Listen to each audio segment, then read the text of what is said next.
कल का क्वेश्चन है, चार्ज दो चार्ज दिया गया था, एक क्यू था एक 4Q था। बोलिए A/3 from A/3 from Q। ठीक है, सबने किया था, किसका नहीं आया? दो आया। सर ये नियर स्मॉल चार्ज जरूरी नहीं है तो सर्च में निकाल सकते हैं। क्या नियर स्मॉल चार्ज? डिस्टेंस तो हम सर्च में निकाल सकते हैं। लेकिन नहीं कर सकते किस में?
इस तरफ से निकालो चाहे उस तरफ से निकालो। जिसके लिए पूछा जाए। कॉन्सेप्ट एक क्लियर करो, हमें स्मॉल चार्ज को, जो चार्ज हम माना है, हम कहाँ रखेंगे? स्मॉल की तरफ। ठीक, यदि आपको Q1 से पूछ रहा, Q1 से कितने डिस्टेंस पर आपको इक्विलिब्रियम मिलेगा, तो L/2 पर मिलेगा। यदि क्वेश्चन में पूछा गया 9Q से इक्विलिब्रियम किस पोजीशन पर मिलेगा, तो क्या करेंगे? जो टोटल L माइनस L/2 को करिए, एक को करो ना यार।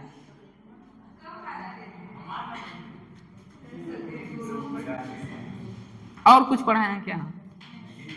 चलिए, हमें लगा क्या आ गया यार, ऐसा नया इन्वेंशन हुआ है।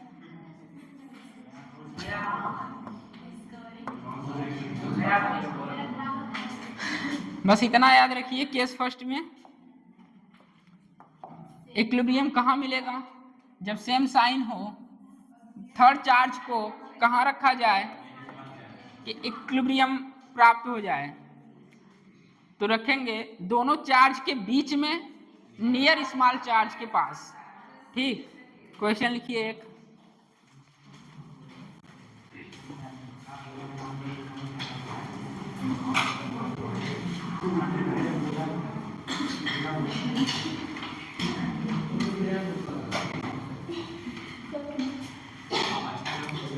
ये जो होमवर्क में दिए थे सबका आया था, क्या था? Q और 4Q।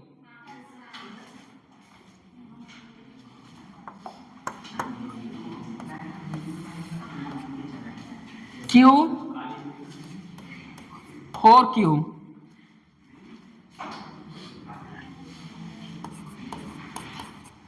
लोकेशन पूछा गया था, और थर्ड चार्ज कहाँ रखें इक्विलिब्रियम आ जाए, यही था। यहां से यहां तक डिस्टेंस A था,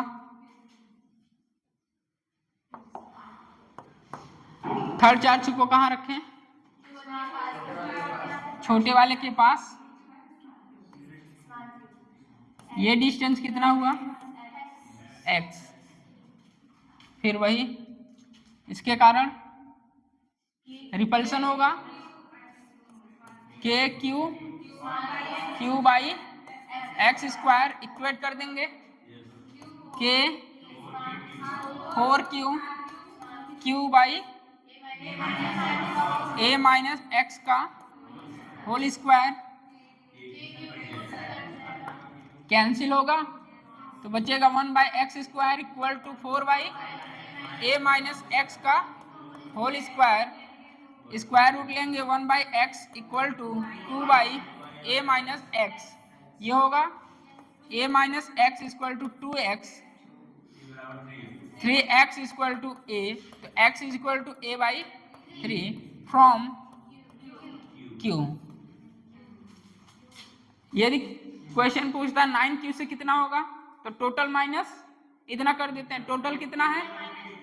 टोटल है A/3, 2A/3 from 9Q 4Q।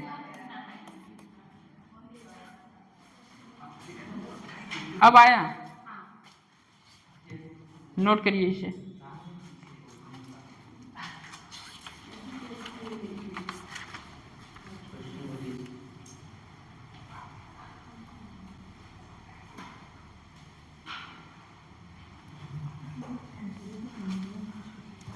आप पढ़ रहे थे इक्विलिब्रियम कहाँ मिले। इसमें एक क्वेश्चन बहुत फेमस है, मोस्ट इम्पॉर्टेंट है आपका। IEEE, IT, नीट हर जगह आ चुका है। अब यहाँ बस इतना है, इस चार्ज को सेम रखा गया है Q और Q। आप डायरेक्ट इक्विलिब्रियम लोकेशन बता सकते हैं कि R/2 पर इक्विलिब्रियम मिलेगा। ठीक, मिड में मिलेगा। ये साइन सेम है, Q है जो क्वेश्चन कराने वाले हैं, Q और Q है। तो इक्विलिब्रियम फाइंड कीजिए, किस पोजीशन पर इक्विलिब्रियम मिलेगा। तो आपका ये पूरा कितना होगा, r रहेगा तो r/2 तो मतलब इक्विलिब्रियम मिलेगा r/2 पर। ठीक, तो आगे वहां फिर मैग्नीट्यूड पूछा गया है क्वेश्चन में। शायद इसमें बैठे सभी लोगों को, कुछ लोगों के आंसर याद हो। Small q equal to -q/4। Vishal को तो याद होगा, नोट करिए।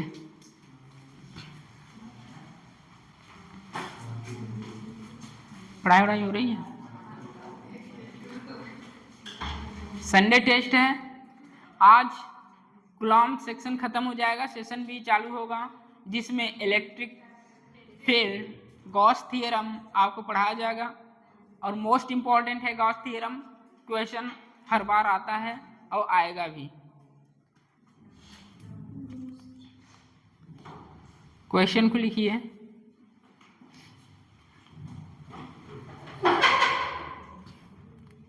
Two charges each, सतीश किसका नाम है?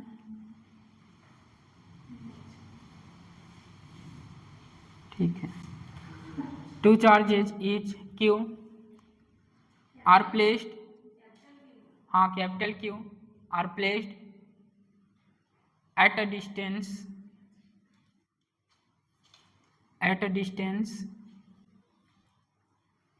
small l apart small l, हाँ apart, find, पहला लिखिए location of third charge particle, location of third charge particle so that system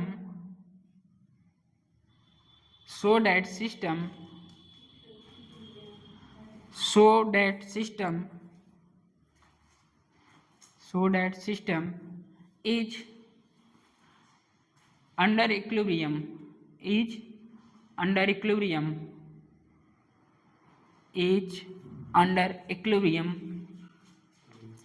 B करके लिखिए। also find nature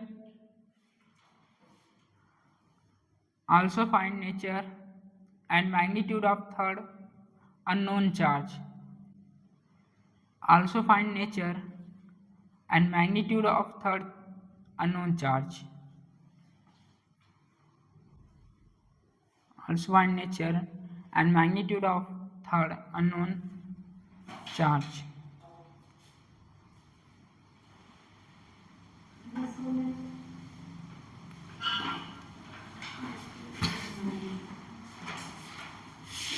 पहला में पूछा गया है लोकेशन कहाँ है और दूसरे में पूछा गया है कितना मैग्नीट्यूड है।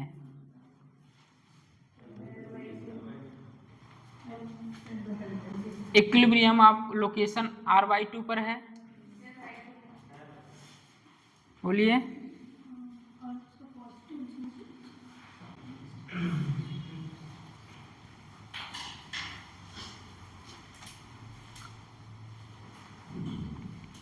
जब मैग्नीट्यूड आप निकालेंगे कॉर्नर पर मैग्नीट्यूड निकलेगा, आप बीच में Q का निकालेंगे तो Q तो दोनों में रहेगा, कैंसिल होगा, क्योंकि मैग्नीट्यूड ऑफ चार्ज हमें Q ही तो फाइंड करना है, स्मॉल q। तो किसी कॉर्नर पर क्या होगा, नेट फोर्स 0 होगा।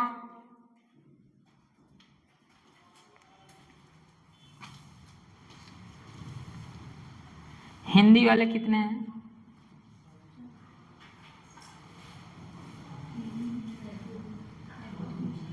क्या आपको समझ में नहीं आ रहा है? विशाल तुमको?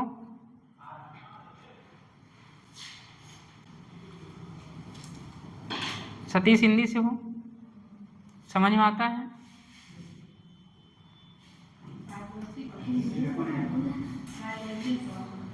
बायोलॉजी में प्रॉब्लम होता है। हिंदी वालों स्ट्रगल तो करना है यार, एक्स्ट्रा वर्क अभी कर लो।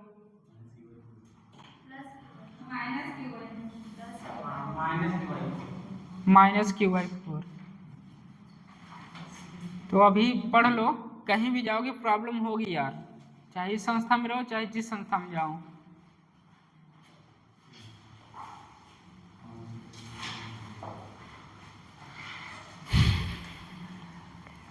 एफ नेट कितना है 0, तो F1 plus F2 equal to 0।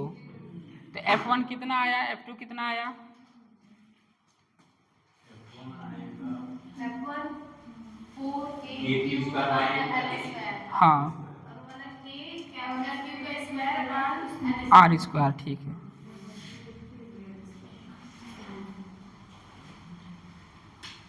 हमें मेरा M क्या है, Q का वैल्यू बताइए इक्विलिब्रियम पर, यही फाइंड करना है।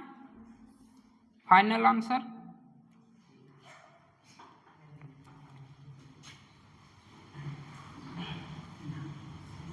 हम बीच वाले को क्यों नहीं लिए? क्योंकि दोनों कट जाते तो क्या मतलब? हाँ, दोनों कैंसिल हो जाता तो कोई मतलब नहीं होता।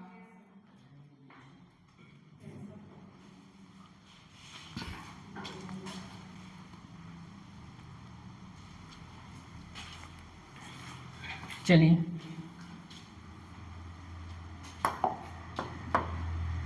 सेम चार्ज है, प्लस क्यू है, प्लस क्यू है,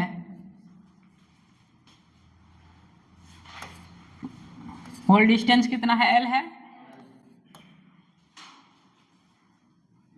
किसी तरह मान सकते हैं क्यू को, क्योंकि चार्जेस क्या हैं, सेम है। यहां से यहां डिस्टेंस x,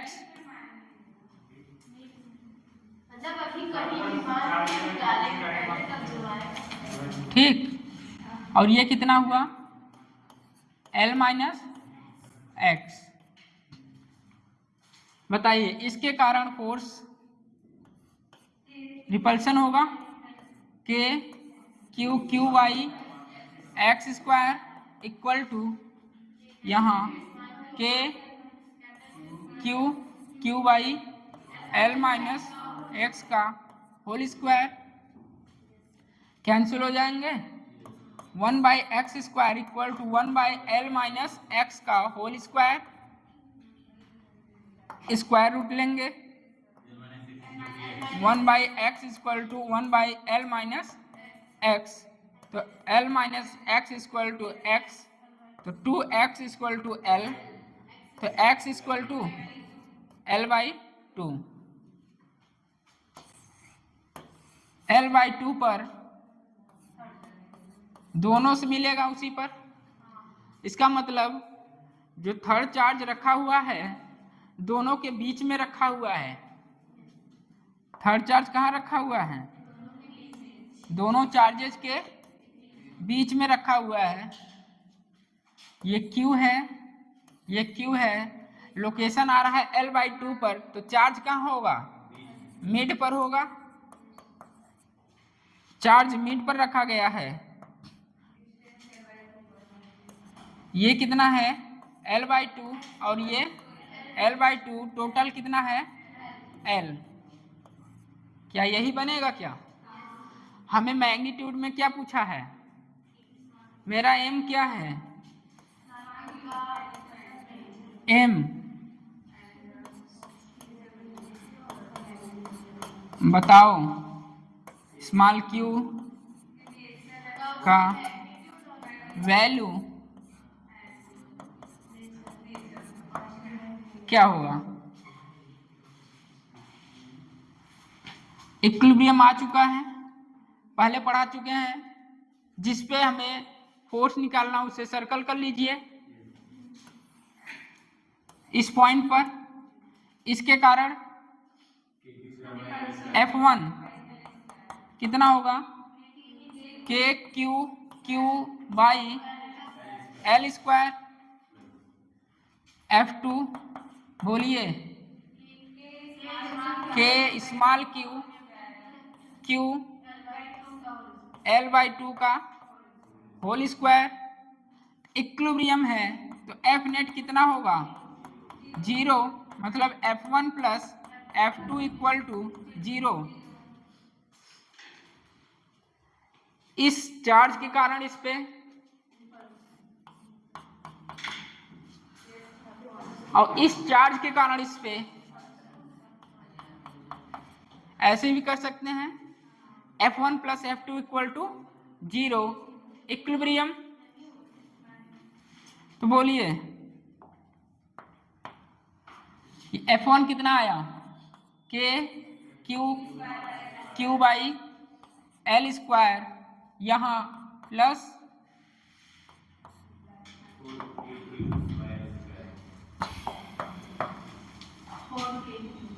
फोर के Q by L square cancel हो जाएगा, equal to 0।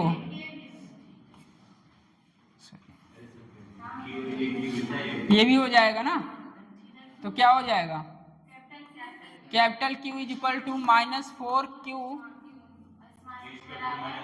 Small q find करना है, -Q बाई 4। नेचर निगेटिव आ रहा है, मैग्नीट्यूड Q बाई 4 आ रहा है। थर्ड चार्ज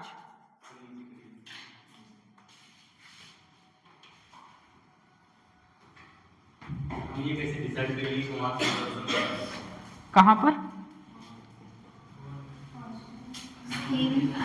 इस पे बीच का इस्तेमाल करो, स्मॉल क्यों,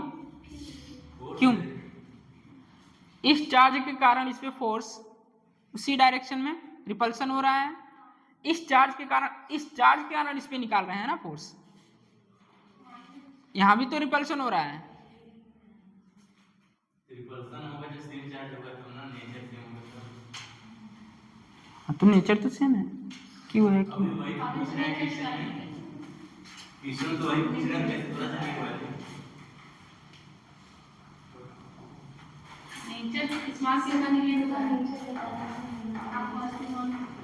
थर्ड चार्ज का मैग्नीट्यूड पूछा गया है और नेचर क्या आ रहा है फाइंड करने पर, और क्या माने थे आप थर्ड चार्ज,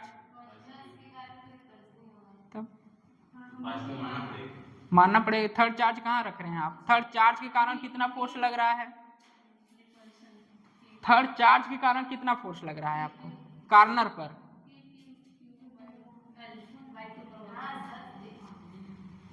और मान लिए कि मानना नहीं है, ठीक है।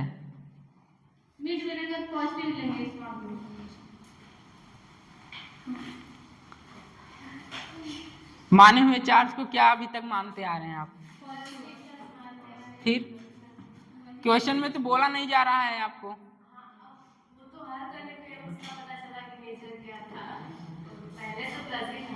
तब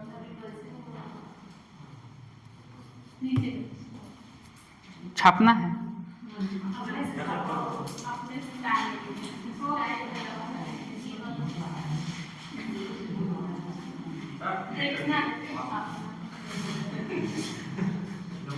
दिख रहा है,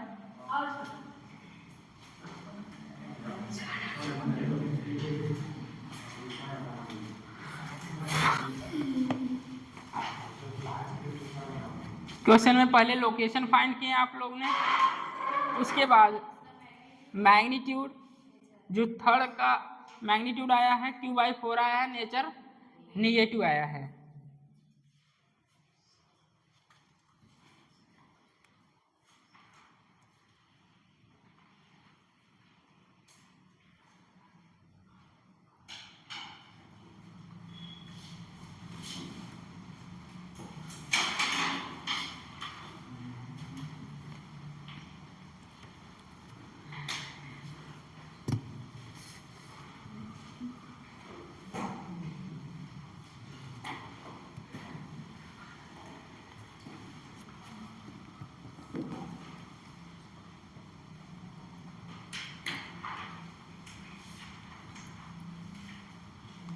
दो चार्ज है, पॉजिटिव चार्ज है और थर्ड चार्ज को इसके बीच में रखा गया, उसका साइन निगेटिव है और उसे डिस्प्लेस कर दिया गया उसके परपेंडिकुलर बाइसेक्टर पर, तो बताइए वहां स्टेबल इक्विलिब्रियम होगा कि अनस्टेबल होगा? कल बताए थे क्वेश्चन ये एम्स का।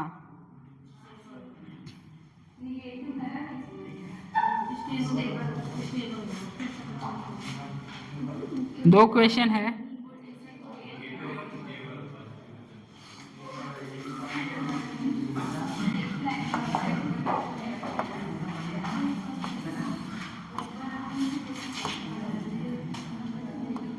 इस निगेटिव चार्ज को, ये सेम साइन चार्ज है, इसे डिस्प्लेस कर दिया गया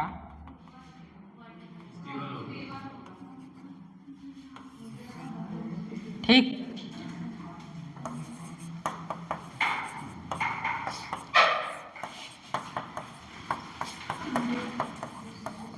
slightly displaced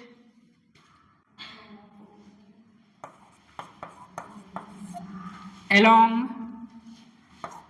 perpendicular bisector.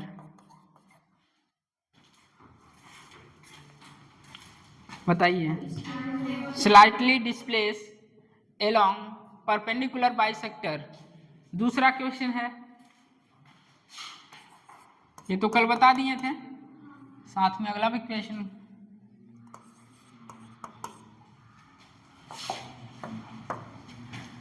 Same है चार्जेस Q और Q।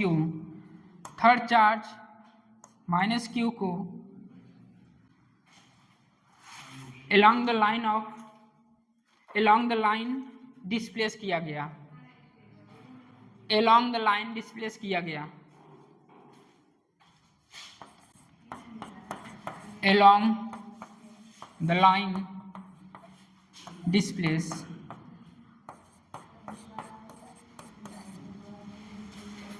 पहला है slightly displace along perpendicular bisector और दूसरा है along the line displace।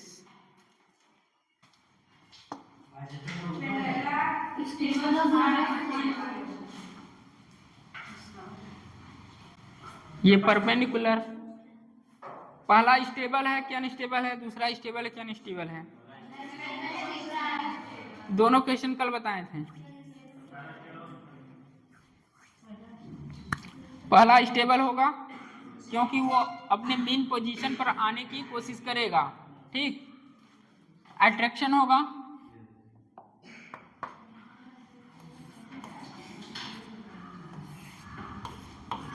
Main position gain करेगा, इक्विलिब्रियम मिल सकता है, स्टेबल। यहां बताइए अनस्टेबल क्यों?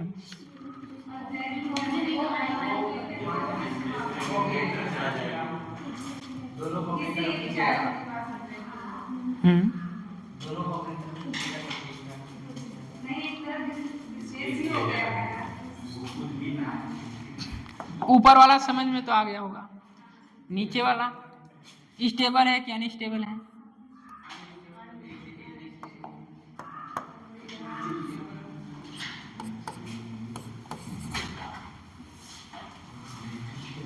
माइनस Q को मिड पर रखा गया है, इसके बाद इस चार्ज को डिस्प्लेस कर दिया गया बाहर की तरफ।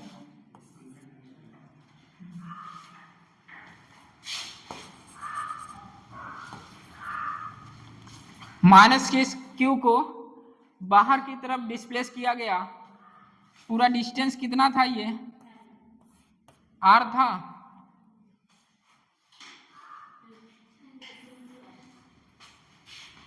यहां से यहां तक distance force inversely proportional R square, ठीक। डिस्टेंस बढ़ेगा तो फोर्स क्या होगा? कम होगा। यहां से यहां तक डिस्टेंस ज्यादा है, मतलब R ज्यादा है, तो फोर्स F1 क्या होगा? कम कह सकते हैं। यहां के लिए R कम है तो F2 क्या होगा, ज्यादा होगा। कुछ आ रहा है नहीं यार। कहने का मतलब है इसके कारण जो आ रहा है फोर्स F1 कम है और F2 ज्यादा है, तो नेट रिजल्टेंट बताइए किधर होगा, उधर ही होगा। नेट रिजल्टेंट इधर ही होगा, तो बताइए इक्विलिब्रियम कहीं मिलेगा, तो क्या होगा, अनस्टेबल। F2 ज्यादा है F1 से,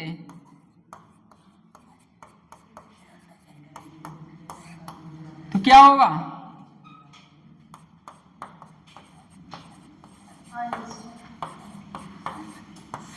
क्योंकि बॉडी को आपने बाहर किया और फोर्स उधर ही लग रहा है, डिस्प्लेस भी किए बाहर की तरफ।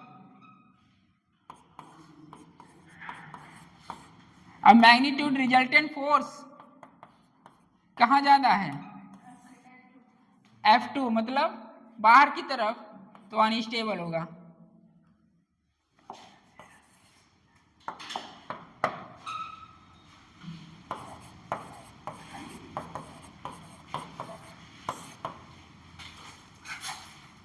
जब ऐसा दिया रहे तो फोर्स देखकर आप बता सकते हैं, पहले चार्ज कहाँ रखा गया, डिस्टेंस कहाँ से कहाँ तक है उसे देखिए, खुद ही समझ में आ जाएगा। फोर्स जिसका ज़्यादा डायरेक्शन, जिस डायरेक्शन में डिस्प्लेस हुआ है उधर ही फोर्स ज़्यादा है, तो कभी यहाँ इक्विलिब्रियम नहीं मिलेगा, अर्थात जो चार्ज रखा गया है क्या है, अनस्टेबल। क्या हुआ, हाँ बोलिए। सनी का है कि तुम्हारा है,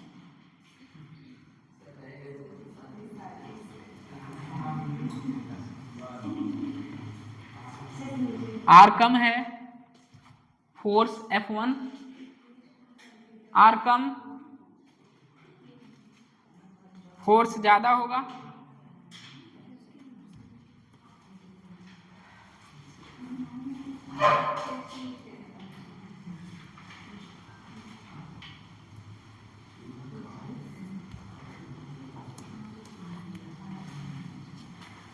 लिखिए idea of integration,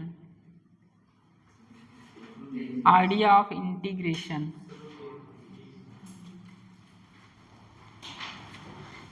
integration math है, इंटीग्रेशन डिफरेंशिएशन आता है, बोलिए।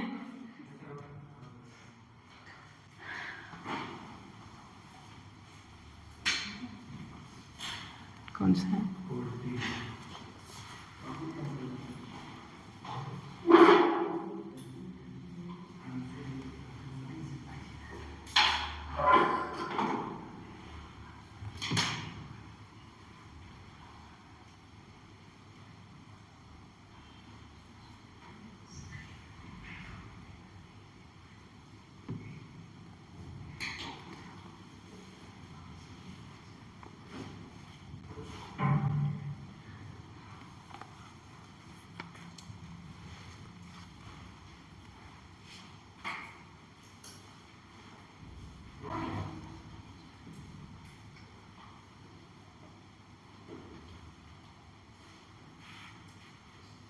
ये तो बता चुके हैं यार, क्लास में नहीं थे क्या, आ? ये तो बता चुके हैं।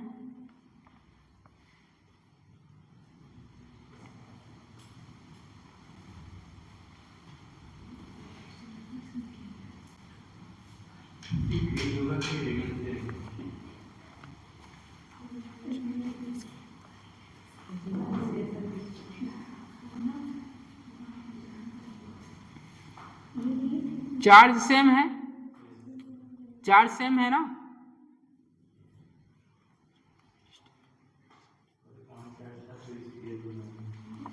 क्या क्वेश्चन ये नहीं बताए हैं, रुक जाइए सब खुद ही आंसर देंगे। The force of repulsion between 2 point charges,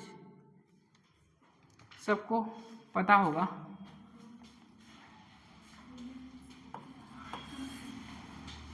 पहले दो चार्जेज हैं Q और Q पॉइंट चार्जेज है।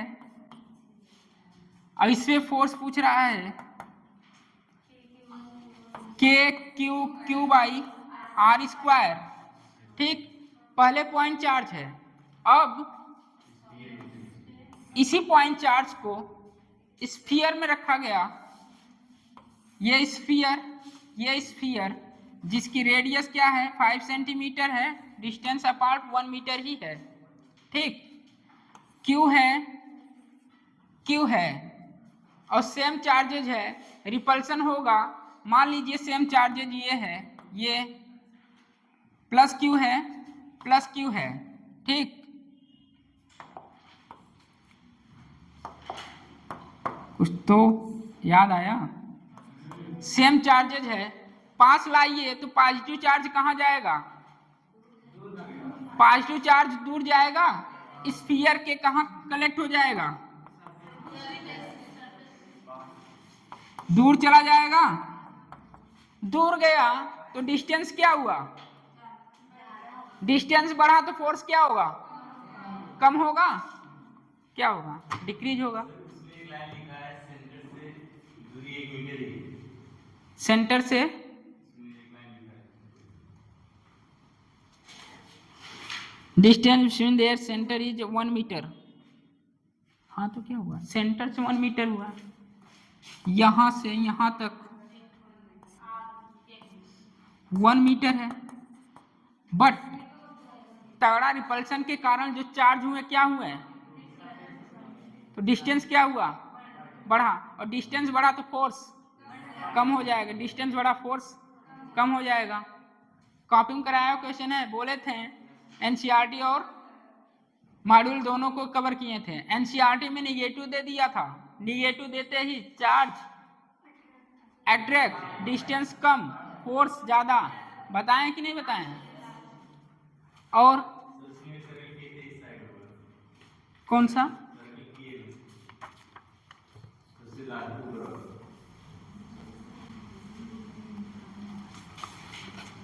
To point charge placed a distance R in air expert, ये भी बता चुके हैं।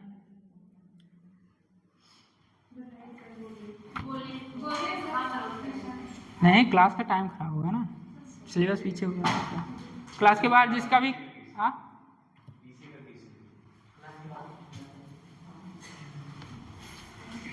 सारे क्वेश्चन बता चुके हैं। ये सब, ये वाले दो केस लिए थे, एक पॉजिटिव वाला, एक निगेटिव वाला। निगेटिव वाले में डिस्टेंस कम हो जाता है, फोर्स ज़्यादा हो जाता है। और जब पॉजिटिव सेम चार्ज है तो रिपल्सन के कारण फोर्स चार्जेस दूर दूर हो जाते हैं, तो डिस्टेंस ज़्यादा हो जाता है, फोर्स कम हो जाता है। क्वेश्चन कराए हैं यार, पढ़ो ढंग से तो पढ़ो। हाँ, आइए, idea of integration. Idea of integration,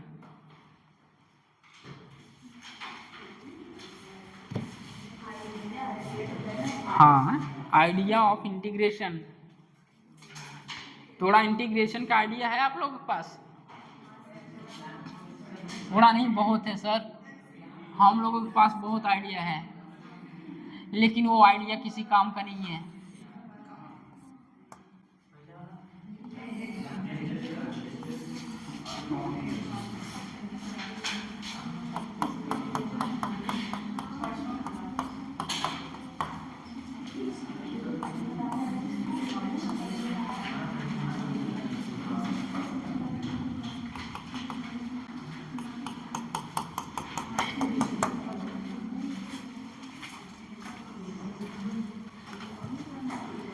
idea of integration पहला लिखेंगे, first question, linear charge density lambda.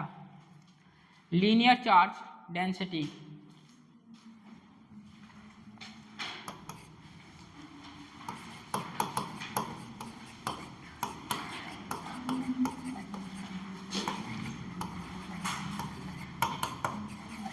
Linear charge density,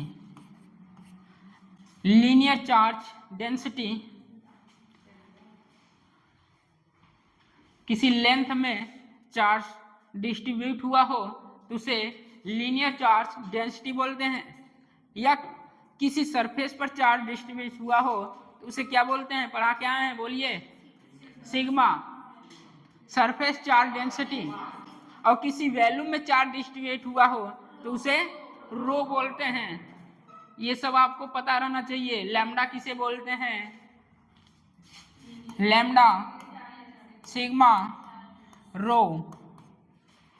किसी लेंथ में चार्ज का डिस्ट्रीब्यूशन हुआ हो तो लैम्डा, सरफेस पर चार्ज डिस्ट्रीब्यूशन सिग्मा, और वॉल्यूम में चार्ज का डिस्ट्रीब्यूशन हुआ है तो रो। कॉपी में बगल में लिख लीजिएगा, कंफ्यूजन ना हो कब रो लगाना है और कब सिग्मा और कब लैम्डा। तो किसी लेंथ में चार्ज का डिस्ट्रीब्यूशन लैम्डा, सरफेस पर, स्फीयर के सरफेस पर, वॉल्यूम पर रो, लैम्डा, सिग्मा, रो। लेंथ में डिस्ट्रीब्यूशन होगा तो लैम्डा, एरिया में डिस्ट्रीब्यूशन होगा तो सिग्मा, वॉल्यूम में डिस्ट्रीब्यूशन होगा तो रो। ये छोटी छोटी बातें ध्यान रखना है जिससे क्वेश्चन आसानी से सॉल्व हो सके। लीनियर चार्ज डेंसिटी आपको फाइंड है lambda is equal to lambda naught X by L. यहाँ के लिए lambda is equal to lambda naught X by L आपको फाइंड गिवन है, ये गिवन है। आइडिया ऑफ इंटीग्रेशन, इंटीग्रेशन करने के लिए किसी स्मॉल पार्टिकल को लेते हैं, टोटल कितना है? एल है, तो यहां से यहां तक कोई स्ट्रिप लेंगे हम स्मॉल, बोलिए dx,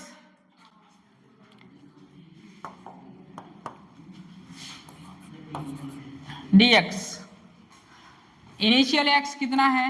0, फाइनल क्या हो जाएगा? x is equal to L. देख रहे हैं जैसे जैसे आप डिस्टेंस बढ़ा रहे हैं वैसे वैसे लीनियर चार्ज डेंसिटी क्या हो रही है? बढ़ रही है। x को देखिए, जैसे जैसे आप डिस्टेंस बढ़ा रहे हैं लीनियर चार्ज डेंसिटी बढ़ रही है। करेंगे? कुछ आइडिया है इंटीग्रेशन का?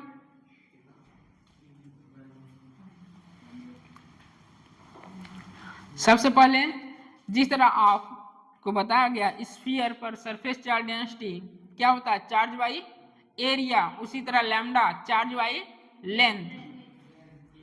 सबसे पहला पॉइंट ये सोचना है आपको, लेंथ में डिस्ट्रीब्यूशन हुआ है चार्ज का तो lambda is equal to charge पर unit length Q by L. किसी स्फीयर पर होता तो क्यू बाई एरिया, वॉल्यूम में होता तो क्यू बाई वी।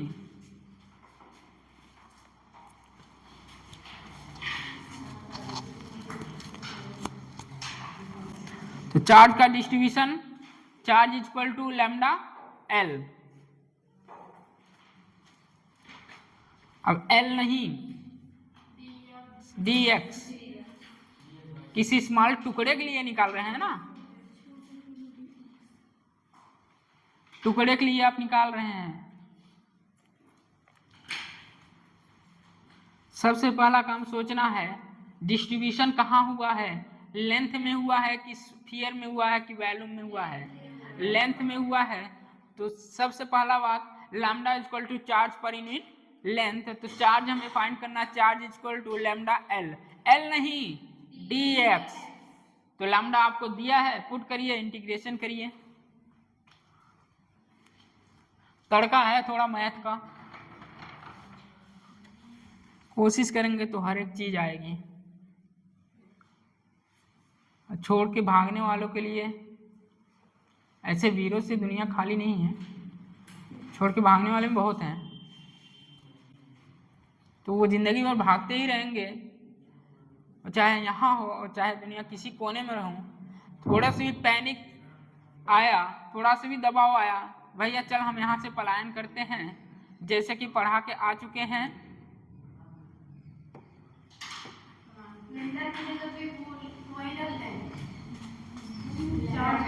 हाँ, लैम्डा दिया है, गिवन है lambda naught X by L.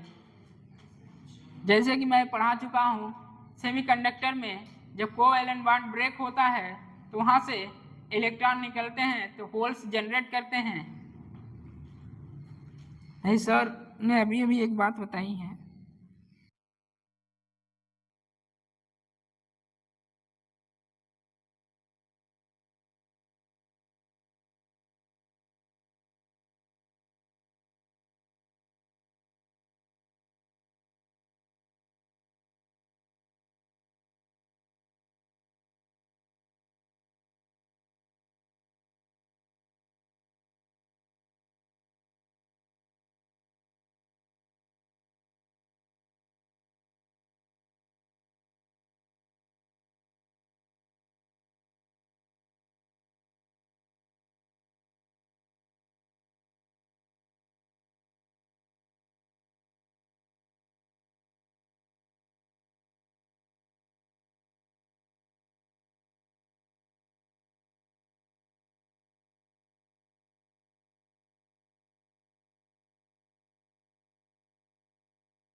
रही है, एक ऑनलाइन में बीत रही है, एक ऑफलाइन में बीत रही है। बीत रही कि नहीं बीत रही है? लीनियर चार्ज डेंसिटी इंटीग्रेशन करिए, सब कुछ पता है आपको, सब कुछ दे दिया गया है। किसी टुकड़े के लिए आपको निकालना है, ये टुकड़ा dx है। इतना आने के बाद हमारी जिंदगी तो ऑनलाइन पर बीत रही है। बातें नहीं आ गया तो अच्छी बात है, मुस्कुराइए। अच्छा ये भी बना दें। चार्ज इक्वल टू लेंथ, तो ये है q, ये लैम्डा dx। ठीक, अब आइए dq, यहां बोलिए lambda naught x by L dx। बताए हैं 0 से l, तो x equal to 0, x equal to l। Integration करिए q equal to lambda naught by l x square by 2 l 0, तो कितना आ रहा है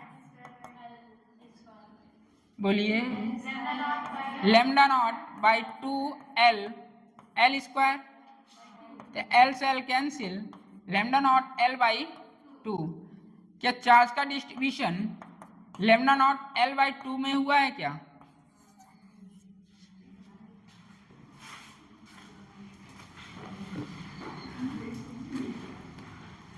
ये है थोड़ा। अब यहां जिसको नहीं समझ में आया है वो सोचेगा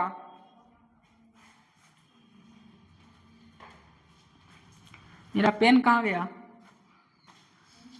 ये मुझे नहीं आ रहा है, ये मुझे नहीं आ रहा है। उसके लिए वो वेरी इंपॉर्टेंट बन जाता है, या उसे वो रट लेता है या इंपॉर्टेंट की श्रेणी में रख देता है। आपके लिए तो यही इंपॉर्टेंट है, जो ना आए, जो आपसे नहीं बना, जो टीचर सबसे टफ बताए वही आपके लिए इंपॉर्टेंट बन गया। मेरे लिए इंपॉर्टेंट क्या है पता है? थर्ड चार्ज को कहाँ रखें कि इक्विलिब्रियम मिल जाए, लोकेशन बताइए, मेरे लिए वो इंपॉर्टेंट है, ये इंपॉर्टेंट नहीं है। आपके लिए इंपॉर्टेंट क्या है? जो नहीं बना, जो टफ है, जो सबसे गंदा सवाल है वही आपके लिए इंपॉर्टेंट बनता है। जो सॉल्व करने पर 10 बार किए 11वें बार आ गया तो वो इंपॉर्टेंट बनता है आपके लिए। इंपॉर्टेंट क्या है? जो अभी पढ़ा के आए हैं, थर्ड चार्ज को कहाँ रखें, लोकेशन प्राप्त हो जाए इक्विलिब्रियम की, वो इंपॉर्टेंट है। ठीक है, इंपॉर्टेंट की श्रेणी में नहीं है। क्वेश्चन आता है इंटीग्रेशन का, इसमें किसी को कुछ बताना है?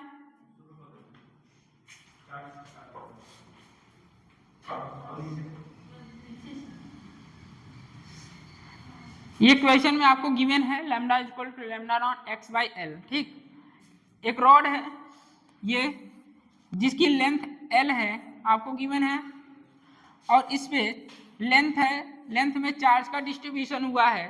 तो मैं किसी टुकड़े के लिए ये लिख रहा हूँ, यहाँ एक टुकड़े के लिए निकाल रहा हूँ dx, इसके लिए इंटीग्रेशन मैंने किया, तो लैम्डा इक्वल टू चार्ज पर यूनिट लेंथ, तो q बाई एल, चार्ज कितना हुआ, q is equal to lambda L, lambda आपको पता है गिवन है, तो चार्ज q है, dx आपने माना है जहां निकालना है, उसके लिए क्या इंटीग्रेशन करिए।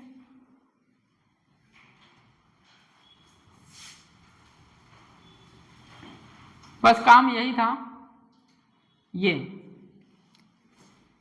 ये आपको आता है तो कर ले जाएंगे, क्योंकि इंटीग्रेशन आपको पहले से ही पता है। क्वेश्चन नंबर दूसरा भी आइडिया ऑफ इंटीग्रेशन ही है, बट ये लेंथ के लिए था और वो आर्क के लिए होगा, आर्क, चाप, हिंदी है।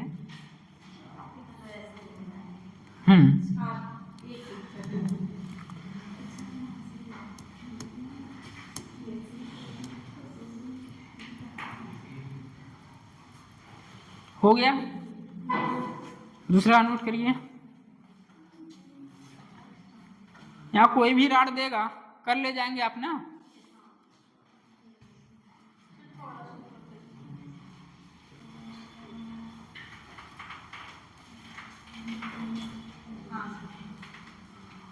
आप लोगों के लिए ये इंपॉर्टेंट बनेगा, बट ये इंपॉर्टेंट नहीं है। किसी मॉड्यूल में मिल जाएगा, किसी बुक में मिल जाएगा, पूछने से अच्छा है तो पहले ही बता दें।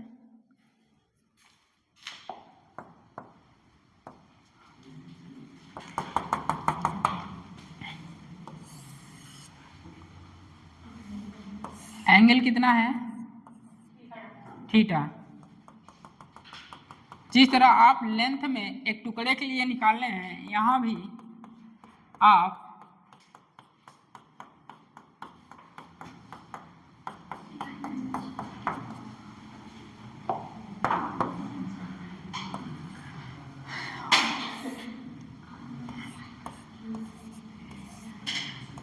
डी थीटा कितना, डी थीटा मानेंगे।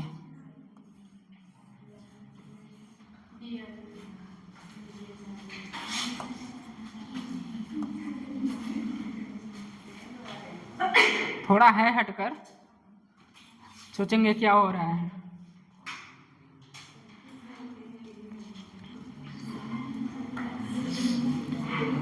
यहाँ लैम्डा दिया है, lambda naught cos theta, lambda given है आपको, गिवन है lambda naught cos theta, charge पूछा गया है,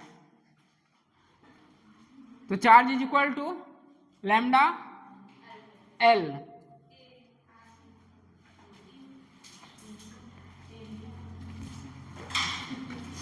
lambda is equal to charge पर यूनिट लेंथ, तो charge is equal to lambda L.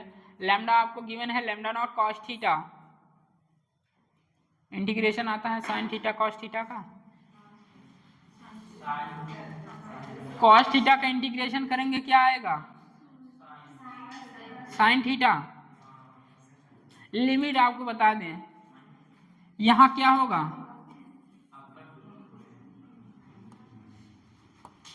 जैसे जैसे चलेंगे यहां पर कितना होगा 90 पाई/2, फिर आगे बढ़ें कितना होगा पाई 180। लिमिट आपको पता चल गया 0 टू पाई। अब करिए theta 0 fallen theta pi.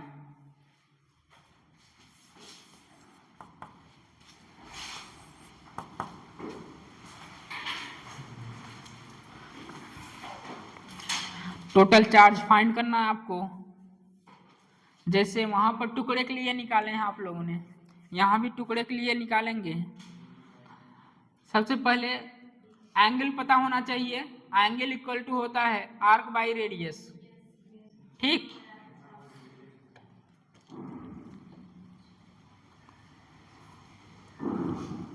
Angle equal to होता है आर्क बाई रेडियस, तो आर्क क्या हो जाएगा आर डी थीटा।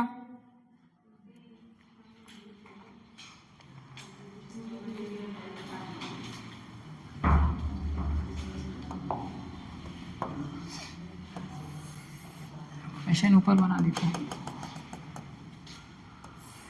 ये आर है, एंगल थीटा है, ठीक। आपका क्वेश्चन हुआ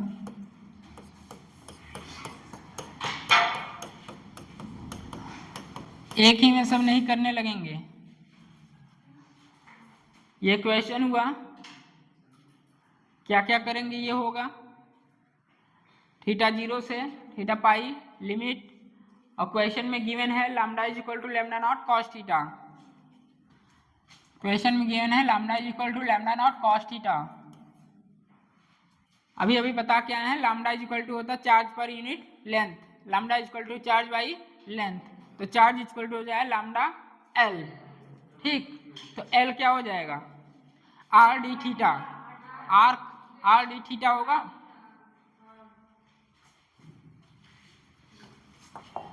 ये सारे क्वेश्चन एक बार जाकर एक दो बार खुद से करिएगा, एक बार में नहीं आएगा। तो एंगल क्या होगा, angle arc by radius, arc बताइए, एंगल बताइए, स्मॉल के लिए लिए हैं डी थीटा, रेडियस आर, तो आर्क, आर्क मतलब क्या लेंथ, ये आर डी थीटा आ चुका है, ठीक।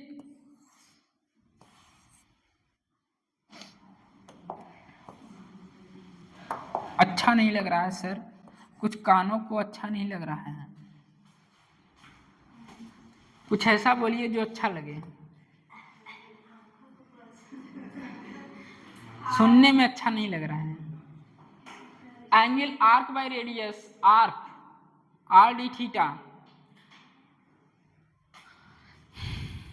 आर्क मतलब लेंथ हुआ, तो आपको पता है आर डी थीटा, लैम्डा दिया है, इंटीग्रेशन कीजिए टुकड़े के लिए हो जाएगा D Q equal to R D theta.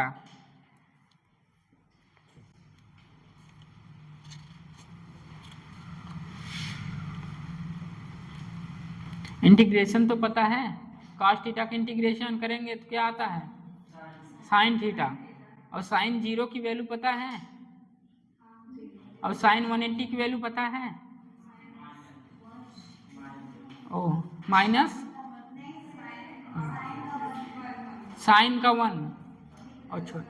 cos theta का इंटीग्रेशन करेंगे तो साइन थीटा आता है, और जब लिमिट लेंगे 0 to pi, 0 to pi sine 0 कितना 1 के 0 और साइन 180। जब आपको ये नहीं पता रहेगा तो ये नहीं कर पाएंगे क्वेश्चन। किसी को पता है?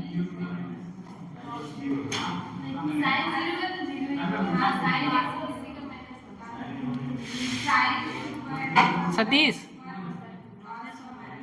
साइन 0 की वैल्यू कितनी होती है 0, और cos 180 का और साइन 180 का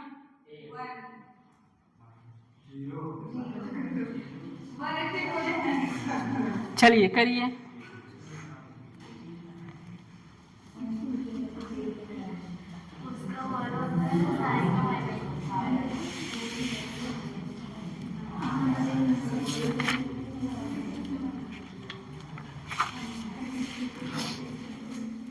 क्वेश्चन यही था, टोटल चार्ज फाइंड करना है।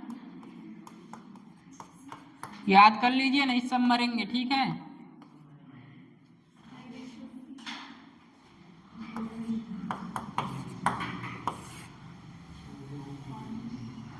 चलिए बोलते चलिए। Charge equal to lambda length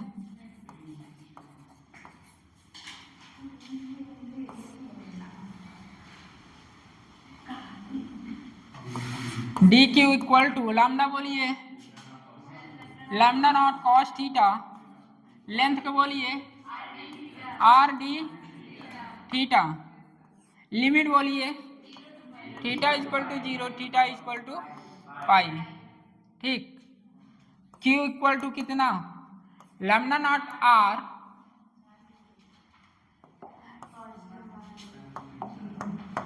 यहाँ तो अभी कंफ्यूजन है, पॉजिटिव होगा नेगेटिव होगा। Lambda naught are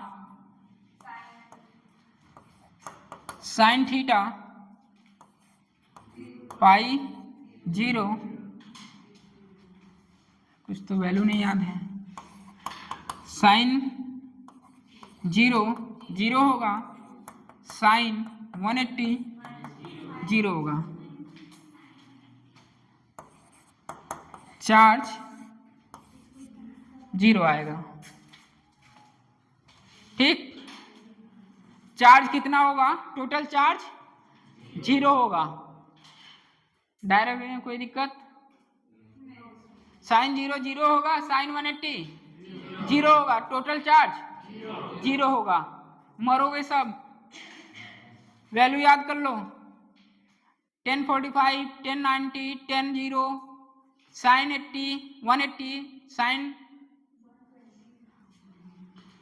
120।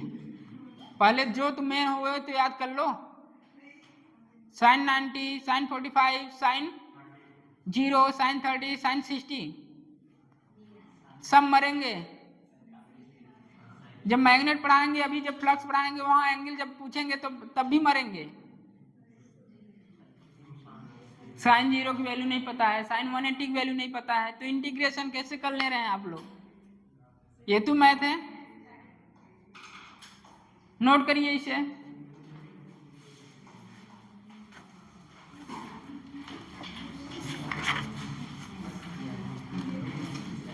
और हेडिंग डालिए सेक्शन 2, सेक्शन 1 खत्म।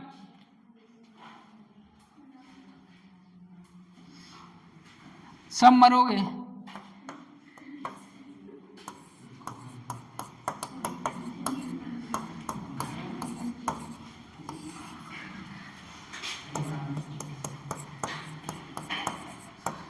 इलेक्ट्रिक फील्ड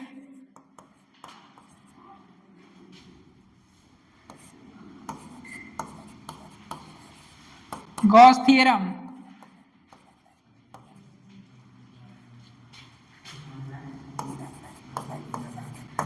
मोस्ट इंपॉर्टेंट ये टॉपिक हैं। सेशन 1 खत्म, जिसमें पूरा कॉलम्स पर आपने डिटेल पढ़ाई किया है। डिटेल पढ़े हैं कि नहीं पढ़े हैं? क्वेश्चन किए हैं कि नहीं किए हैं? आज भर के क्वेश्चन आएगा, क्योंकि सेशन 1 खत्म है। जहां पर आता है session 2 electric field Gauss theorem, Diwali में नहीं आया क्योंकि दिवाली के लिए ऑफर है, कल मेरी 2 क्लास रहेगी, ठीक है। ओ थैंक यू।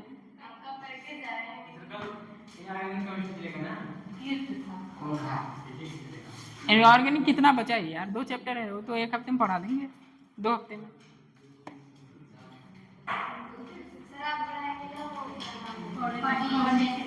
हाँ मैं पढ़ाऊंगा एक ही शर्त पर, जब जितने भी बच्चे हैं 1 से लेकर 30 तक मुझे एटॉमिक मास और एटॉमिक नंबर सुना देंगे, तभी पढ़ाऊंगा। 1 पर्टिकुलर बच्चों से यदि पूछूंगा, सब ने बताया तभी पढ़ाऊंगा, नहीं पढ़ाऊंगा।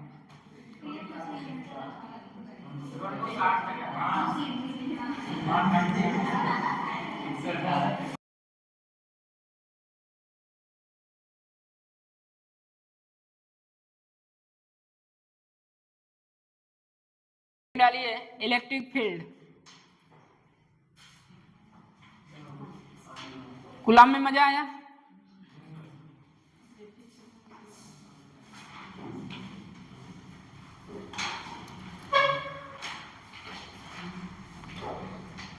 कुछ तो बोलेंगे सर, 2 सेम चार्ज के लिए बताए हैं, अपोजिट हो जाए तो उसके लिए नहीं बताएं। भैया उसके लिए भी वही होगा, बट वो बाहर रखा जाएगा, ठीक है। उसके लिए भी कॉन्सेप्ट सेम है। थर्ड चार्ज को कहाँ रखा जाए? Near small charge but outside. किसके लिए? जब दोनों चार्ज क्या हो? अपोजिट नेचर को हो, तो बाहर रखा जाएगा। कहाँ रखा जाएगा? बाहर रखा जाएगा, स्मॉल चार्ज के near, toward small charge outside. Calculation और कॉन्सेप्ट सेम रहेगा, बट इन बिटवीन न रहकर आउटसाइड रहेगा, near small charge. Electric field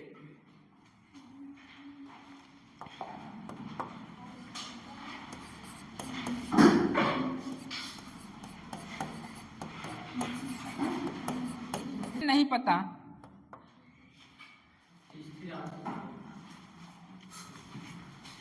कोई कहता है सर थियरी नहीं पढ़ाते हैं, तो अभी तक आप लोगों ने क्वेश्चन सॉल्व किया? किसी क्वेश्चन में फंसे हैं क्या? मॉडर्न किसी में फंसे हैं? पीवाईक्यू सॉल्व किया आप लोगों ने? शिद्दत से सॉल्व किया है ना? तो बताओ किसी क्वेश्चन में फंसे हो? सेमीकंडक्टर में फंसे हो? वर्क एनर्जी पावर में फंसे हो? किसी के लिए मैं थियरी नहीं पढ़ाता हूँ। जिसको भी लग रहा है थियरी नहीं चल रही है, तो भैया थियरी कहीं नहीं पढ़ाई जाती। या थियरी पढ़ना है तो मैं बोर्ड चालू कर दूं? मनीष सर 12th पढ़ा रहे हैं, चलते हैं भर भर के थियरी पढ़ते हैं, क्वेश्चन अगले साल करेंगे, सिलेक्शन उसके अगले साल लेंगे, तो ऐसा नहीं हुआ। जो इम्पोर्टेंट थियरी है मैं बता देता हूँ। आपको डिफिनेशन नहीं पता है तो एनसीईआरटी है, खुद से भी पढ़ सकते हैं डिफिनेशन, सबके लिए बोला है। एनसीईआरटी मस्ट है, एनसीईआरटी लेके बैठिए। इलेक्ट्रिक फील्ड है, इसके लिए अच्छी लाइन लिखी हुई है एनसीईआरटी में, डिफिनेशन, ठीक है। जिस तरह 2 पॉइंट चार्ज के कारण वहां फोर्स आ रहा था, यहाँ पर पॉइंट चार्ज के कारण क्या आएगा? Electric field. यदि कोई चार्ज रख दिया जाए स्टैटिक में, तो वो अपने चारों तरफ क्या पैदा करेगा? इलेक्ट्रिक फील्ड, ठीक है। इतना पता है। कोई चार्ज रखा हुआ है तो अपने चारों तरफ क्या प्रोवाइड करेगा? क्या क्रिएट करेगा? इलेक्ट्रिक फील्ड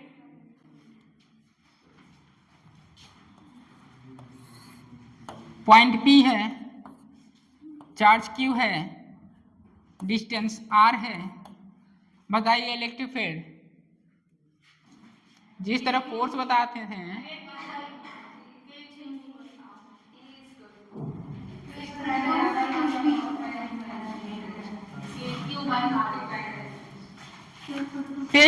टेस्ट चार्ज का नाम सुने हैं? टेस्ट चार्ज अपने समान लेते हो चार्ज का पता चलता है इलेक्ट्रिक फील्ड है या नहीं। हाँ पता चलता है, उससे पता करते हैं कि इलेक्ट्रिक फील्ड है कि नहीं, लेकिन खुद वो इलेक्ट्रिक फील्ड जनरेट नहीं कर पाता क्योंकि उसका मैग्नीट्यूड इतना छोटा होता है, वो इलेक्ट्रिक फील्ड जनरेट नहीं कर पाता है।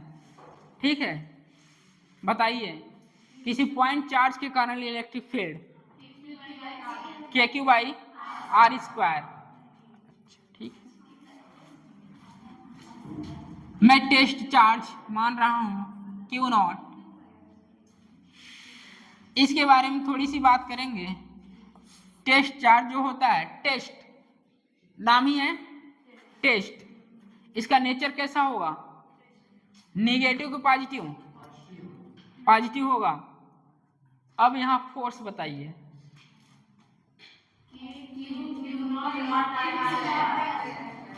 फोर्स होगा Q0 by R square. Sir force तो आ गया। इलेक्ट्रिक फील्ड क्या होता है? Electric field E equal to force by Q0,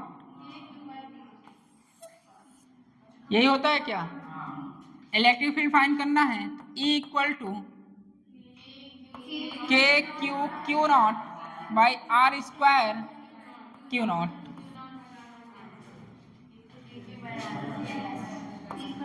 E equal to KQ by R square. किसी point charge current electric field KQ by R square. आपके NCERT में लिखा गया है E equal to KQ by R square और Q0 tends to 0।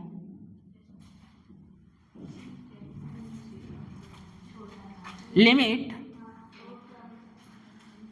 अभी बोल के आए हैं।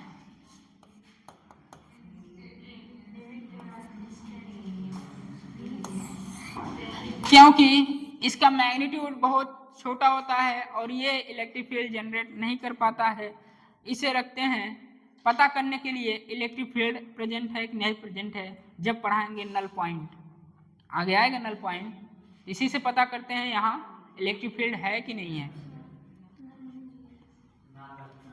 नल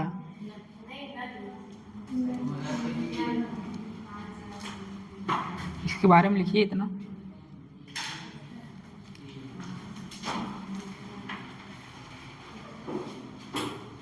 किसी पॉइंट चार्ज के कारण electric field KQ by R square, NCERT में लिखते हैं E equal to limit Q0 tends to 0 KQ by R square. Q0 tends to 0 मतलब इसे नेगलेक्ट कर रहे हैं, इसकी वैल्यू जो होती है नेग्लिजिबल होती है, यह इलेक्ट्रिक फील्ड जनरेट नहीं कर पाता है, इसका मैग्नीट्यूड बहुत कम होता है।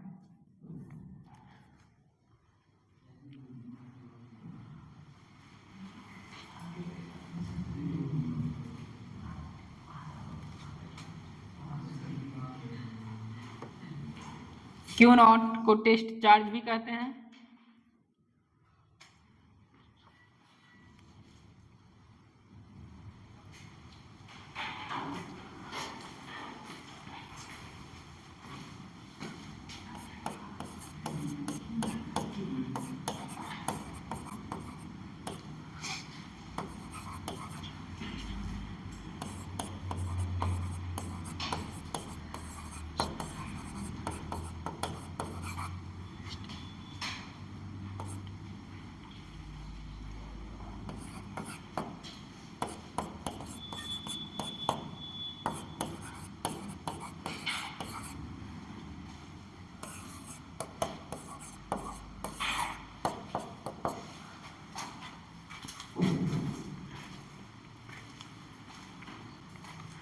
Test charge.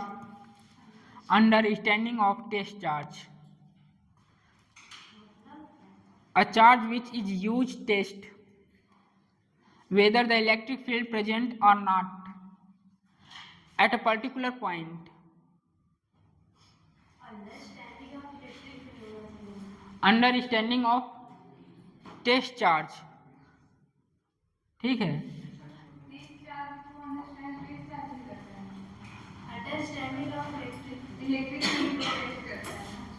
Understanding of test charge. इसके बाद ये पता करता है कि यहाँ इलेक्ट्रिक फील्ड प्रेजेंट है कि नहीं प्रेजेंट है। लैंग्वेज में लिखना चाहते हैं, लिखिए तब क्यू नॉट जहाँ लिखा है उसके नीचे। A charge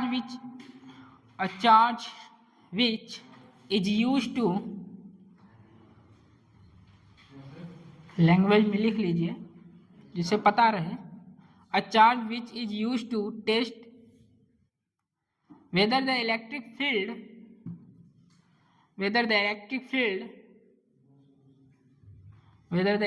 field present or not at a particular point,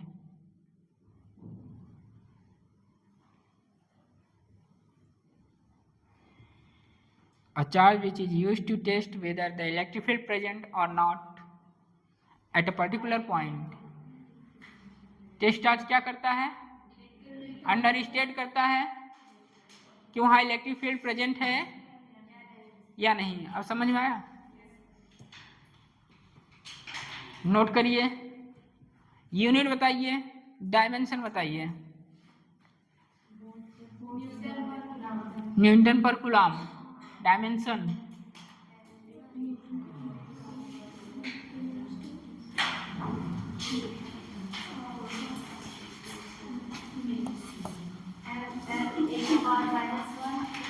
vector लगा लीजिएगा क्योंकि इलेक्ट्रिक फील्ड वेक्टर क्वांटिटी है। यूनिट, इलेक्ट्रिक फील्ड की यूनिट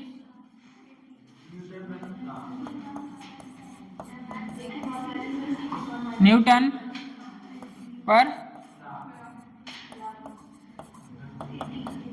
पर कूलम। डायमेंशन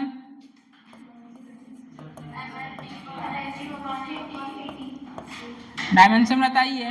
न्यूटन का डायमेंशन ML_T-2 AT, तो ML_T-3 A-1 डायमेंशन यही होगा क्या? और थर्ड पॉइंट क्या है? ये वेक्टर क्वांटिटी होती है। सारी चीजें छोटी छोटी लिखिए।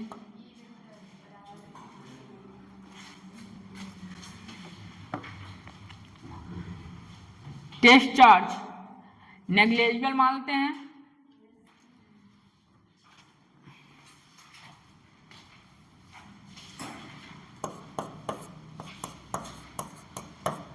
Test charge Q naught equal to 0,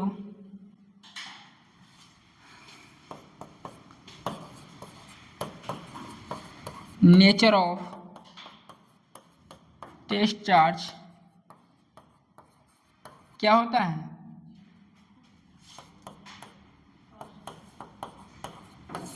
positive. Nature of test charge positive. Test charge negligible होता है। इसका मैग्नीट्यूड क्या होता है?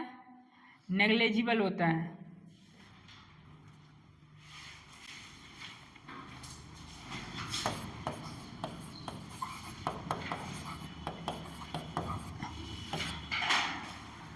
नोट करिए ये सब। टेस्ट चार्ज क्यों आया?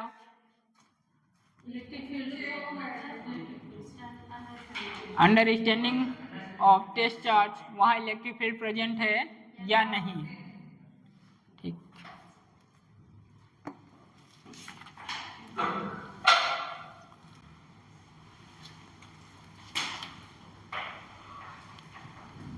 Syllabus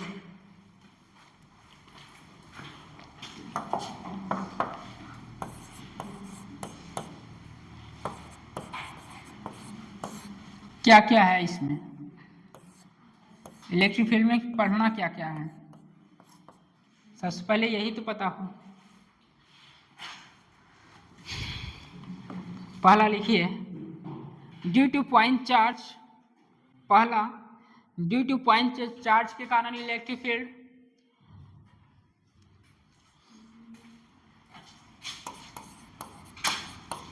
due to point charge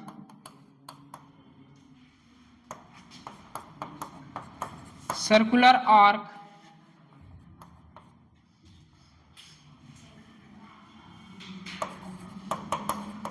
ring axis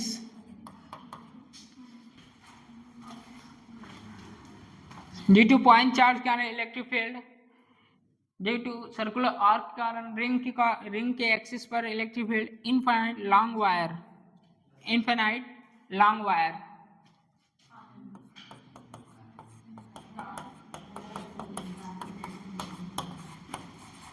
आ चुका है इस पे क्वेश्चन, इनफाइनाइट लॉन्ग पर क्वेश्चन आ चुका है। सर्कुलर रिंग एक्सिस पर भी आ चुका है electric field, due to point charge के कारण तो आता ही है। ये सिलेबस है आपका, इलेक्ट्रिक फील्ड में क्या क्या पढ़ना है, ड्यू टू पॉइंट चार्ज का इलेक्ट्रिक फील्ड, सर्कुलर आर्क के कारण और रिंग के कारण और इनफाइनाइट लॉन्ग वायर के कारण। पता तो रहे चल क्या रहा है,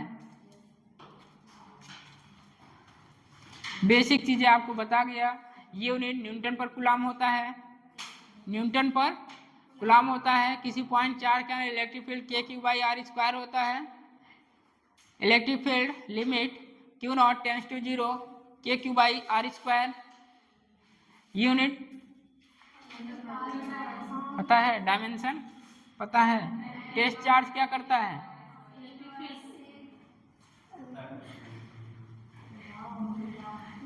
अपने लैंग्वेज में बताओ, जरूरी नहीं है कि वही अंग्रेजी जो लिखवाए वही बोलो।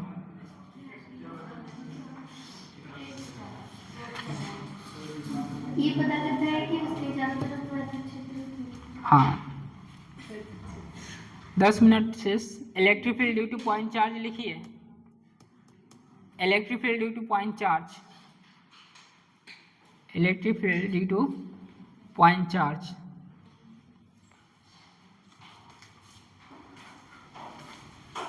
पता चला क्या क्या पढ़ना है इसमें, चलो उसको इतना तो पता है। Q P है, इस पॉइंट पर हमें क्या चाहिए, इलेक्ट्रिक फील्ड चाहिए। इस पॉइंट पर क्या मानेंगे, टेस्ट चार्ज, इसकी वैल्यू कितनी होती है, नेग्लिजिबल होती है। इसके कारण फोर्स किधर लगेगा, इस तरफ लगेगा, रिपल्सन होगा। बोलिए, रिपल्सन होगा, फोर्स कितना आएगा, Q0/R²। सब कुछ करके आ चुके हैं, तो इलेक्ट्रिक फील्ड आया कितना, Q/R²। अब आइए, जैसे आपको फोर्स बताया गया वेक्टर फॉर्म, यहाँ भी बताइए electric field vector form, vector E equal to KQ/R², R cap. कोई बोलेगा नहीं, KQ/R3 वेक्टर R। बताइए पहला वाला सही है कि दूसरा वाला, दोनों सही है।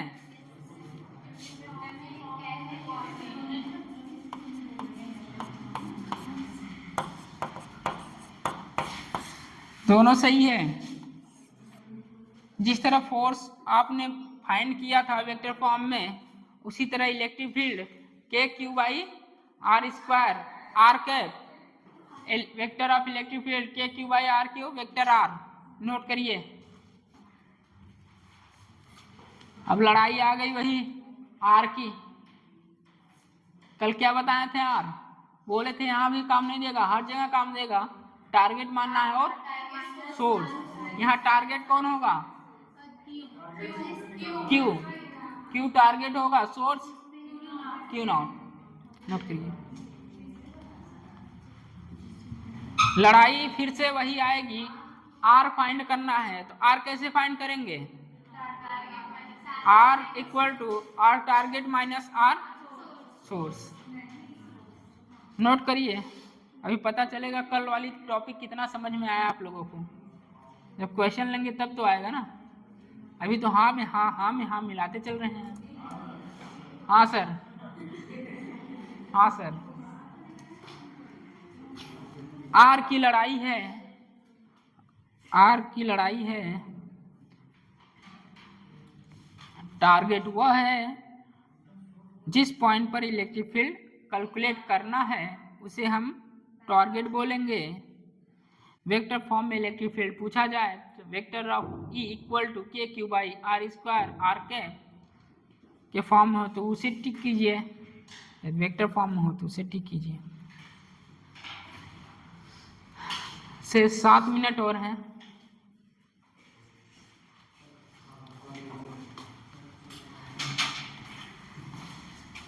मेरे लिए लड़ाई किसकी?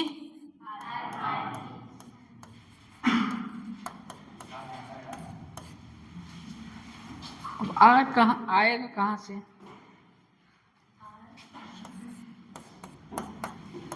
Are of target minus source. भैया क्वेश्चन को आसान करने के लिए सब शब्द लेते हैं, टारगेट और सोर्स, नहीं तो वहीं फंसे रहेंगे। R2 रहेगा कि R1 रहेगा, R1 रहेगा R2 रहेगा, ठीक है? तो मजाक में ना लें।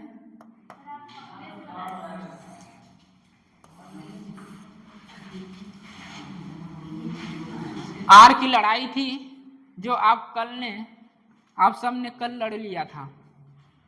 आर की लड़ाई थी, आप सब ने कल लड़ लिया था। आर आएगा क्या? आर होगा target minus R source. Target हुआ जहां पर इलेक्ट्रिक फील्ड फाइंड करना है वो टारगेट होगा, जहां पर इलेक्ट्रिक फील्ड फाइंड करना होगा वो टारगेट होगा।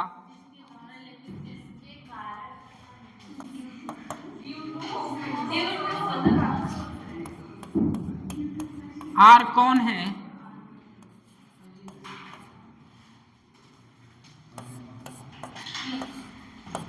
बोलिए कौन है यार, लिखिए।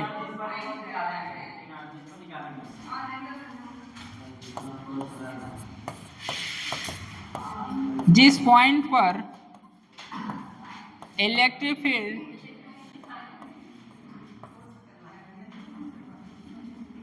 निकालना है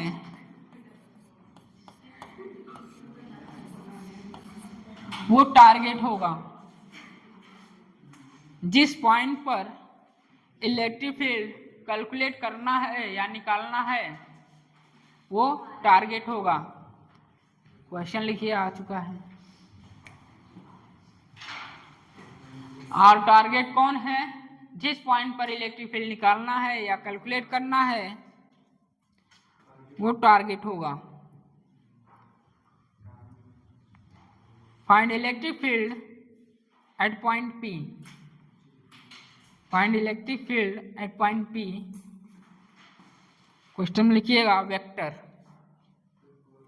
फाइंड इलेक्ट्रिक फील्ड। हाँ, वो तो मैं क्वेश्चन ही कराता हूँ, थियरी भी पढ़ाता हूँ लेकिन समझ नहीं पाते हैं। चल तो रहा है theory. Find electric field at point P, vector.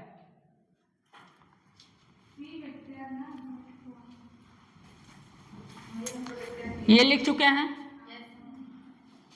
और जिसको भी लग रहा है ये नहीं लिखेंगे कल ले जाएंगे तो भैया ढूंढते रहेंगे कि टारगेट कौन है। तो जो जो लिखा जाए करते जाइए, क्वेश्चन आसानी से सॉल्व कर ले जाएंगे।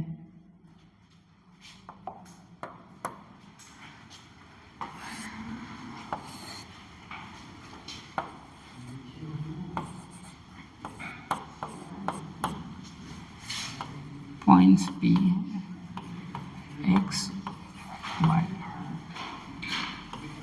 Y X. हाँ करिए। Find electric field at point P. Points P है, वहां पर इलेक्ट्रिक फील्ड फाइंड कीजिए।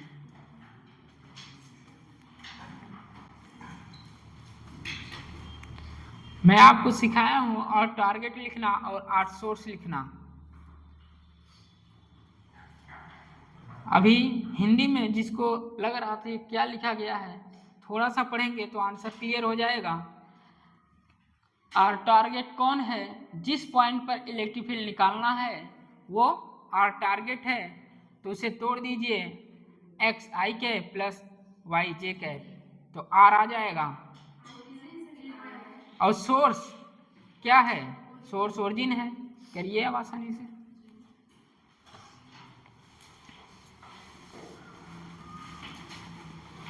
आ रहा है।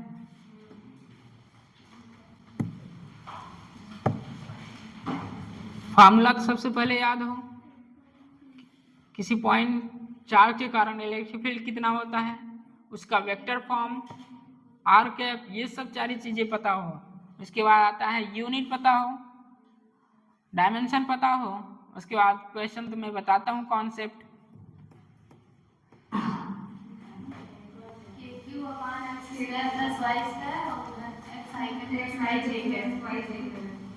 ठीक है, अब समझ में आया हिंदी क्या लिखा गया है, हिंदी का मतलब समझ में आ रहा है।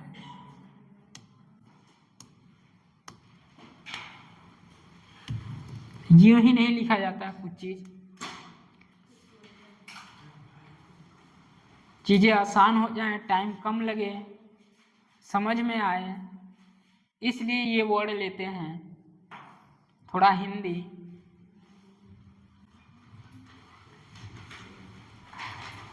आर की लड़ाई तो कल ही लड़ लिए थे आप लोगों ने।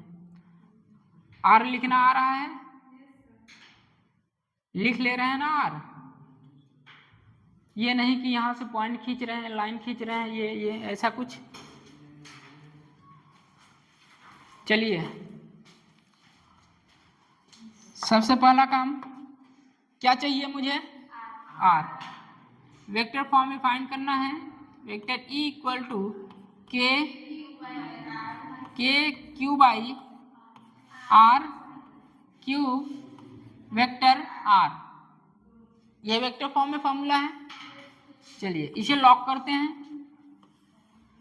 अब आते हैं, मुझे क्या चाहिए, आर।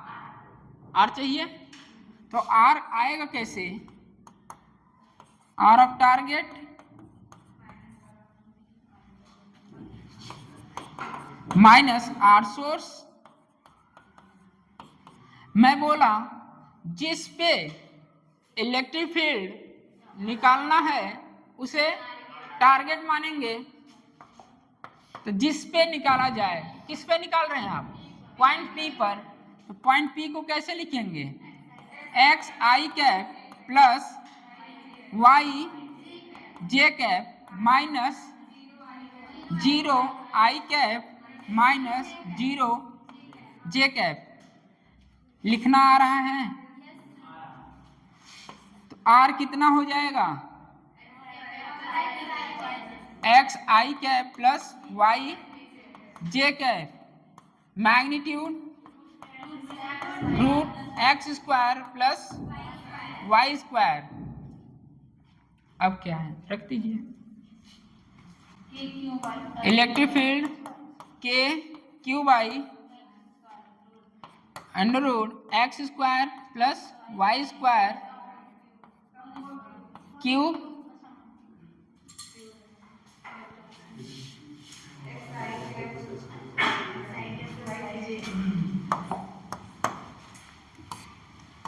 कितना क्यूब, यहाँ X I cap plus Y J cap. Are लिखना आ रहा है, नोट करिए। हाँ बस इतना ही आंसर है।